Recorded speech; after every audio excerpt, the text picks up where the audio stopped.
नमस्कार मित्रांनो, आपल्या आजच्या या सत्यघटनेची सुरुवात होते उत्तर प्रदेशमधील कानपूर जिल्ह्यामधून. कानपूर जिल्ह्यामध्ये एक छोटंसं गाव आहे लालपुरा नावाचं. या गावामध्ये राहणारा एक 55 वर्षाचा आझाद सिंग नावाचा व्यक्ती. या आझाद सिंगपाशी स्वतःची अर्धा एकर जमीन होती आणि याच जमिनीच्या नादामध्ये त्याने 4 गायी सांभाळल्या होत्या. या जमिनीमधून येणारा चारा तो त्या गायींना द्यायचा. गायींच्या दूध विकून येणाऱ्या उत्पन्नामध्ये तो घर चालवायचा. याच्या कुटुंबामध्ये 2 सुना आणि 1 नात होती. मोठी सून पूजा, छोटी सून मनीषा दिसायला अतिशय सुंदर होत्या, पण कायम घरामध्ये निराशा असायच्या. त्यांचं तोंड कायम पडलेलं असायचं. कारण त्याचं होतं की याचे जे पती होते 6 महिन्यापूर्वी रानामध्ये चारा आणायला गेलेले असताना विजेचा धक्का लागून त्यावेळेला यांचा मृत्यू झाला होता. तेव्हापासून या दोघी एकट्याच पडलेल्या होत्या. मनीषाला एक छोटी पोरगी होती जी की 11वीमध्ये शिकायची, राधा नावाची. या राधाचं स्वप्न होतं की भविष्यामध्ये आपण शिक्षण घेऊन आपल्या कुटुंबाची परिस्थिती बदलावी, शाळा शिकून नोकरी लागावी. त्याच्यासाठी अगोदर परिस्थिती तशी पाहिजे शाळा शिकून नोकरी लागण्यासाठी. हा जो आझाद सिंग होता, जेव्हा त्याची पोरं गेली तेव्हापासून याचं वागणं, बोलणं, चालणं सगळं बदलून गेलं होतं. आझाद सिंग त्याच्या गावातल्या एका सरपंचाच्या नादी लागला होता. उदय सिंग नाव त्या सरपंचाचं. उदय सिंगच्या नादी जेव्हापासून लागला तेव्हापासून उदय सिंगच्या जेव्हापासून नादी लागला होता तेव्हापासून याची नियतच बदलून गेली होती. म्हणजे कसं, उदय सिंगच्या नादी लागून हा दारू पिऊ लागला होता. नाड्याचा ढिल्ला व्यक्ती बनला होता. अशा प्रकारे हा वाईट व्यक्ती बनला होता. याच्यापाशी आता रुपया पण राहत नव्हता दारू पिल्यामुळे, आणि जे काय थोडेफार पैसे येते ते कुटुंबाच्या खर्चामध्ये जायचे. 10 फेब्रुवारी 2026चा तो दिवस होता. एक दिवशी असाच सकाळच्या 8 वाजता हा आझाद सिंग घरामध्ये बसलेला होता अंघोळ करून खुर्ची टाकून. त्यावेळेला त्याची सून आली मोठी, पिंकी नावाची ही सून. त्याला येऊन जेवण वगैरे देते. त्यावेळेला आझाद सिंग म्हणतो की आपल्याला रानात जायचं आहे, तुझं उरकून घे काम, हे आपल्याला चारा वगैरे आणून गायींना टाकायचा आहे. ती पिंकी होकार देते त्याला. तेवढ्यातच त्याची छोटी नात त्या ठिकाणी येते आणि म्हणते की आजोबा मला 100 रुपये पाहिजेत, मला एक वही आणि पेन घ्यायचा आहे. आझाद सिंग त्या ठिकाणी खिसा चेक करतो, खिशामध्ये रुपया पण नव्हता. त्यावेळेला तो तिला म्हणतो की आता तर पैसे नाहीत माझ्याकडं, 2-3 दिवसांनी तुला पैसे देतो. त्या ठिकाणी ती निराश होते आणि निघून जाते आणि म्हणते की बघू मी कोणाकडून तर घेऊन कसं तर लिहिते. त्यावेळेला ती गेली की तो तिच्या सुनेला म्हणतो की उरक पटशीनी रानामध्ये जायचं आहे. त्याची ती मोठी सून पिंकी घरातलं काम उरकून त्याच्यासोबत चारा कापण्यासाठी त्यांच्या रानामध्ये गेले. रान घरापासून अर्धा 1 किलोमीटरवरती होतं. त्या ठिकाणी गेल्यानंतर हे दोघं त्या ठिकाणी चारा कापायचे. त्यावेळेलाच या आझाद सिंगची नजर त्याच्या सुनेवरती गेली. ज्या वेळेला त्याची सून चारा कापत होती त्यावेळेला या आझाद सिंगची नजर तिच्यावरती गेली. एकदम वाईट नजरेनं तो तिच्याकडे बघू लागत होता. आता या आझाद सिंगच्या सुनेला माहीत नव्हतं की हा तिच्यासोबत पुढे चालून असा काही कांड करणार आहे ज्याच्यामुळे तिला खूप त्रास सहन करावा लागणार. मित्रांनो, याची जी मोठी सून आहे दिसायला अतिशय सुंदर होती. तिच्यावरती सगळ्या गावांच्या नजरा होत्या. त्यातच एक व्यक्ती होता उदय सिंग सरपंच. हा जो उदय सिंग सरपंच होता त्याचं शेत पण शेजारीच होतं. हा पण त्याच शेतामध्ये आलेला होता. त्यावेळेला शेतामध्ये आल्यानंतर बघतो तर ती पिंकी त्या ठिकाणी होती. पिंकीकडे बघून तो त्या ठिकाणी गेला आणि तिच्यापाशी जाऊन म्हणतो की तुझा पती जाऊन 5-6 महिने झालं, तू एवढी जवान दिसायला सुंदर आहे, स्वतःचं शरीर असं का नष्ट करते, याचा काहीतरी वापर करून घे. पिंकी म्हणते का, काय वापर करायला पाहिजे आणि वापर कसा करायचा मला सांगा. त्यावेळेला तो सांगू लागतो की हे बघ, तू माझ्यासोबत थोडासा वेळ घालव, ज्याची मी तुला पैसे देईल, तुझी ही गरिबी दूर होऊन जाईल, पैसा येईल तुझ्या हातात. त्यावेळेला ही पिंकी त्याला नकार देते आणि त्या ठिकाणाहून जाऊन हुसकावून लावते. हा डायरेक्ट त्याच्या मित्रापाशी जातो आझाद सिंगपाशी. आझाद सिंगपाशी जाऊन दारूची एक बाटली काढून खिशामधले दोघं दारू पीत बसतात. हा उदय सिंग आझाद सिंगला म्हणतो की माझ्याकडे तुझी गरिबी मिटवण्याचं साधन आहे. हा आझाद सिंग म्हणतो की कशी मिटवू शकतो तू माझी गरिबी.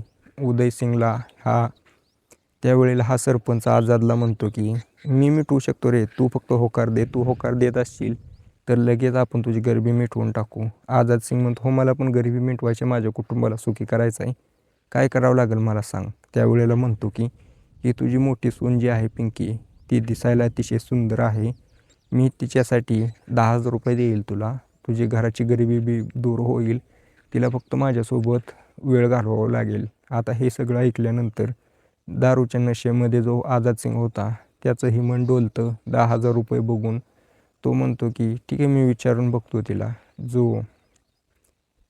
त्यावेळेला हा उदय सिंग त्याच्यापाशी 5,000 रुपयाचा बंडल ठेवून तिथून निघून गेला. हातामध्ये 5,000 रुपयाचा बंडल बघून आझाद सिंगची नियत पूर्णपणे खराब झाली होती. रस्त्यामध्ये जाता तो त्याच्या सुनेपाशी गेला आणि तिला म्हणला की चला घरी जायचं आहे आपल्याला. तो त्याच्या सुनेपाशी गेला आणि म्हणला की तुझ्या पोरीचं शिक्षण करायचं आहे का नाही? ती म्हणली करायचं आहे. सकाळी पैसे मागत होते, पैसे नव्हतं. हो बरोबर आहे म्हणली. तिला पुढे चालून तिचं लग्न करायचं आहे. तिच्यासाठी काही ना काही खर्च करावा लागेल. तर आता हा पैसा येणार कुठून? त्यावेळेला ही जी महिला आहे पिंकी म्हणते की कुठून येणार? हा आझाद सिंग म्हणतो की माझ्याकडे ना आपली गरिबी दूर करण्यासाठी एक व्यक्ती आला होता, जो की आपल्या गावचा सरपंच उदय सिंग. हा याचं काय म्हणणं आहे की तू त्याच्यासोबत थोडा वेळ घालव, जेणेकरून तो आपल्याला पैसे देईल, आपली गरिबी दूर होईल. ही पिंकी म्हणते की तुझ्याकडं पण आला होता का तो कुत्रा? तो म्हणला की हो आला होता. आता विचार कर, जर तुझ्या पोरीचं भविष्य सुधारायचं असेल तर तुला हे करावंच लागेल. पिंकी थोडा वेळ विचार करते. बघू म्हणली काहीतरी करू. आता मी काय बोलू शकत नाही, मला घरी जाऊन विचार करावा लागेल. आता हे दोघं रस्त्याने जात असताना ह्या पिंकीच्या डोक्यात एकच विचार, आणि हा आझाद सिंग तिला वारंवार म्हणायचा की कर कर कर. त्यावेळेला ही जी पिंकी होती विधवा, हिच्याही मनामध्ये इच्छा होती संबंध बनवण्याची. तिलाही कोणीतरी पार्टनर पाहिजे होता. आणि वरून पैसे भेटत आहेत आणि हिला घरच्यांचा सपोर्ट आहे म्हटल्यानंतर ती होकार देते. आझाद सिंगपाशी कळवते. आझाद सिंग त्या मित्राला सरपंचाला होकार देऊन सांगतो. त्यावेळेला म्हणतो की संध्याकाळच्या 8-9 वाजता येईल, तर तो तयार राहा.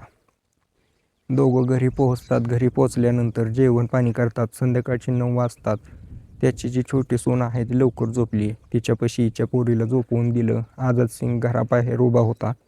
तिला बोलवतो आणि त्या सरपंचाच्या घरी पाठवतो. पिंकी हलक्या हलक्या पावलाने त्या सरपंचाच्या घरी पोहोचते. सरपंच दार उघडतो तर पिंकी होती बाहेर. तिचं ते सुंदर शरीर बघून, शरीरामध्ये येणारा चांगला सुगंध बघून तो बहाळावून गेला. तिला आतमध्ये घेतलं. आतमध्ये घेऊन तिच्या हातामध्ये 10,000 रुपयाचा बंडल ठेवला आणि तिच्यासोबत मनसोक्तपणे संबंध करू लागला. तोपर्यंत करतो जोपर्यंत याचं मन भरत नाही. आता या पिंकीलाही भारी वाटलं होतं. करीब 6 महिन्यानंतर हिने संबंध बनवले होते. हिची ही इच्छा पूर्ण झाली होती आणि या सरपंचाची पण इच्छा पूर्ण झाली. वरून पैसे पण भेटले होते. आता तेच पैसे घेऊन ही घरी पोहोचली. हिच्या हातातले 10,000 रुपयाचा बंडल बघून आझाद सिंग खुश झाला आणि पिंकीला म्हणतो की आता आपली अशा प्रकारेच गरिबी दूर होईल. आता सकाळी उठल्यानंतर ही 100 रुपयाचं एक नोट काढते आणि तिच्या पोरीला देते. तिच्या पोरीच्या चेहऱ्यावरचा आनंद बघून हिला भारी वाटतं. त्यावेळेला ती आता विचार करते की आपल्याला आता हेच करायचं आहे. आता रोज ही पिंकी उठायची. रात्रीची 9 वाजता सरपंचाच्या घरी जायची. सरपंचासोबत संबंध बनवायची, माघारी यायची पैसे घेऊन. हा सिलसिला रोज चालू होता.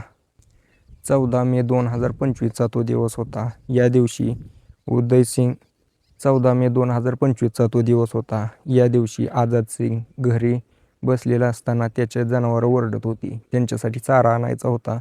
हा त्याच्या सुनेला म्हणतो की आपल्याला चारा आणायला जायचं आहे, चल.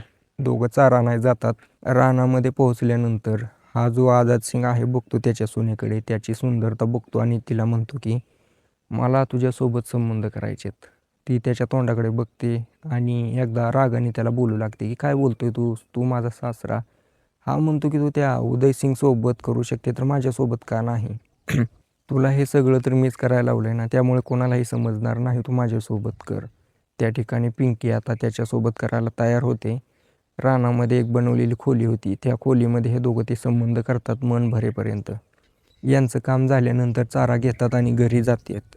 घरी गेल्यानंतर जेवण पाणी करून निवांत झोपतात. दुसऱ्या दिवशी हा आझाद सिंग सरपंचाला भेटायला गेला होता. त्यावेळेला म्हणतो की अरे तुझ्या मोठ्या सुनेपाशी तर मजा जास्तच येते, पण मला वाटतं तुझ्या छोट्या सुनेपाशी जास्त मजा येईल, कारण तिच्यापाशी जी सुंदरता आहे ती हिच्यापाशी नाही. मी तुला 15,000 रुपये देतो, तिला फक्त आज पाठवून दे. तो म्हणतो की मला बघावं लागेल, कारण यानं याची इमानदारी सगळी गहाण ठेवली होती. याचं पुरुषत्व याला आता पैसे व्यतिरिक्त काही दिसत नव्हतं. घरी पोहोचल्यानंतर पिंकीला म्हणतो की तुझी जी जाव आहे ना पूजा, तिलाही एकदा बघ सरपंचाकडे जात असेल तर. ती त्यावेळेला बघते ती म्हणते बघावं लागेल मला. पिंकी तिच्या सासऱ्याला आझाद सिंगला म्हणते बघावं लागेल मला काय होतंय. ती पिंकी आझाद सिंगच्या त्या छोट्या सुनापाशी जाते आणि तिला घडलेली पूर्ण घटना सांगते. त्यावेळेला म्हणते नाही, मी असं नाही करू शकत, मला नाही जायचं. ती आझाद सिंगला सांगते. त्यावेळेला आझाद सिंग निराश होतो.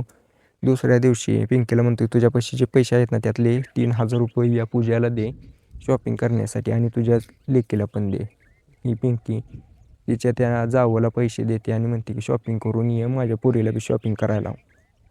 आता भरपूर दिवसातून एवढं पैसे बघितलं होतं. त्यावेळेला ही पूजा म्हणते कुठून आलं पैसे. आता हा आझाद सिंग याच्यातच डाव टाकतो आणि म्हणतो की पैसे आले नाहीत, हिने कमवलेत त्या उदयसिंग सरपंचपाशी जाऊन. जर तुलाही कमवायचे असतील तर बघ तू जा, तो चांगला पैसा देईल, आपल्या घरची परिस्थिती सुधारेल. आता हे सगळं ती ज्या वेळेला पूजा ऐकते त्यावेळेला पूजा होकार देते. त्याच दिवशी रात्री हे आझाद सिंगला कॉल करतात. त्या दिवशीच हे उदयसिंगला कॉल करतात आणि त्या दिवशीच हा आझाद सिंग उदयसिंगला कॉल करतो आणि म्हणतो की तयार आहे येण्यासाठी. हा उदयसिंग तयारच राहतो, त्याला काय अडचणच नव्हती. त्या रात्री ती पूजा त्याच्यापाशी पोहोचते. पूजा त्या ठिकाणी पोहोच झाल्यानंतर तिच्यासोबत थोडी वेळ करतो तो, जो की नको करायला पाहिजे होतं, वाईट होतं. एवढं निराश करायला मन भरल्यानंतर तो तिला एक हातातली अंगठी काढून देतो आणि एक 10,000 रुपयाचा बंडल देतो. ते घेऊन ही घरी पोहोचली. आझाद सिंग खुश झाला. आता असा हळूहळू पैसा येऊ लागला होता. या पैशाच्या जोरावर त्यांची परिस्थिती बदलू लागली होती. एक दिवशी हा जो आझाद सिंग आहे त्याच्या मित्रासोबत बसून दारू पित होता. तेवढ्यात त्याचा सरपंच म्हणतो की अरे तुझ्या 2 सुनांना भरपूर मजा देतेत. आझाद सिंग म्हणतो तू पण पैसे देतोय चांगले, त्यामुळे काय अडचण नाही, चलू दे. पण आता हा उदयसिंग जो आहे आझाद सिंगला काय म्हणतो की तुझी राधा नावाची नात आहे ना शाळेमध्ये शिकते, ती पण एकदम दिसायला सुंदर आहे. ती येत असेल तर बघ थोडा वेळ घालवण्यासाठी, मी तिच्यासाठी 1,00,000 रुपये द्यायला तयार आहे. 1,00,000 रुपयेचा आकडा ज्या वेळेला हा आझाद सिंग ऐकतो याच्या डोळ्यामध्ये पाणी यायला लागतं आणि म्हणतो की हे तर शक्य नाही. 1,00,000 रुपये जरी दिलं तरी बघ ती लहान आहे रे, तेवढं कसं चालेल, माझी नात आहे, तिने अजूनपर्यंत केलं नाही, मी कसं करू शकतो. पैसा तर हवा आहे पण मी हे करू शकत नाही. आझाद सिंग त्याला म्हणून आता हा उदयसिंग त्याला म्हणू लागतो की बघ तुझ्या हिशोबाने मी काय बोलू शकत नाही. तो घरी पोहोचल्यानंतर त्याच्या सुनेला घडलेली घटना सांगतो. त्या पण अवाक होतात आणि विचार करू लागतात की पैसा तर भरपूर आहे पण आता करायचं काय, हे तयार होईल का आणि हे बरोबर नाही. त्यावेळेला हा त्यांना सांगू लागतो की पुढे चालून हिचं लग्न करायचं आहे, हिच्यासाठी हुंडा द्यावा लागेल, तिच्यासाठी पैसा कुठून येणार. जरी याच्यासोबत तिने वेळ घालवला तर हिच्या लग्नाचा खर्च हा उदयसिंग नक्की उचलेल. असा विचार करून ते सगळे बसून त्या पूजेला बोलवतात आणि पूजेला म्हणतात की तू हे करू शकते का. त्यावेळेला ती ह्यांना नकार देते. पण त्यावेळेला हा आझाद सिंग जो आहे तिच्यावरती जबरदस्त करायला लागतो. आता हे सगळं बघून या राधाला राग आला होता. त्यावेळेला हिच्या मनामध्ये पूर्ण कुटुंबाबद्दल क्रोध होता. हे सगळे रात्री झोपी गेले. ही जी राधा आहे हिच्या मनामध्ये एकच चालू होतं, हे सगळं काय चालू आहे, हे सगळं थांबवायला पाहिजे. ती किचनमध्ये गेली, चाकू बघितला, तिथे एक चाकू पडलेला होता, चाकू घेतला आणि पहिले तर ही तिच्या आजीच्या रूममध्ये गेली. त्यावेळेला तो त्या ठिकाणी झोपलेला होता, याच्या गळ्यावरती वार केला. धारदार शस्त्र होतं, तो त्या ठिकाणी संपला. त्याचे गुप्तांग धरले आणि ते कापून टाकले. हातात घेऊन त्याच्या चुलतीच्या रूममध्ये गेली. त्या ठिकाणी तिच्या तोंडावरती फेकले, ती जागी झाली. जशी जागी झाली तसा चाकू त्याच्या नरड्यावरती फिरवला, ते पण संपले. आईच्या रूममध्ये गेली, तसंच केलं हिनं. त्या ठिकाणी हिने 3 मृतदेह पाडले होते. आता ही बाहेर गेली, तिच्या शेजारी राहणाऱ्या एका घरामध्ये सांगितलं की असं असं केलं आहे मी. त्यांनी बघितलं येऊन तर खरंच तिथं मृतदेह पडलेले होते. पोलिसांना फोन केला, पोलीस त्या ठिकाणी आले. पोलिसांनी बॉडी पोस्टमॉर्टमसाठी ताब्यात घेतली आणि या राधाला पण ताब्यात घेतलं. आता या राधाशी चौकशी करायला चालू केली पोलिसांनी. त्यावेळेला घडलेली पूर्ण घटना सांगितली. पोलीस ही रागामध्ये होते, त्यांना आझाद सिंगचा राग आलेला होता. पण शेवटी गुन्हा घडलेला होता त्यांच्यापुढे, त्यामुळे हे काही करू शकत नव्हते. राधाला यांनी अटक केली, आता जेलमध्ये आहे. पुढे चालून जज साहेब जे कारवाई करायची ती करतीलच. आता मला सांगा, हे सगळं कायदा हातात घेऊन या राधाने बरोबर केलं का नाही? कमेंट करून नक्की सांगा मला. व्हिडिओ आवडला असेल तर लाईक पण करा.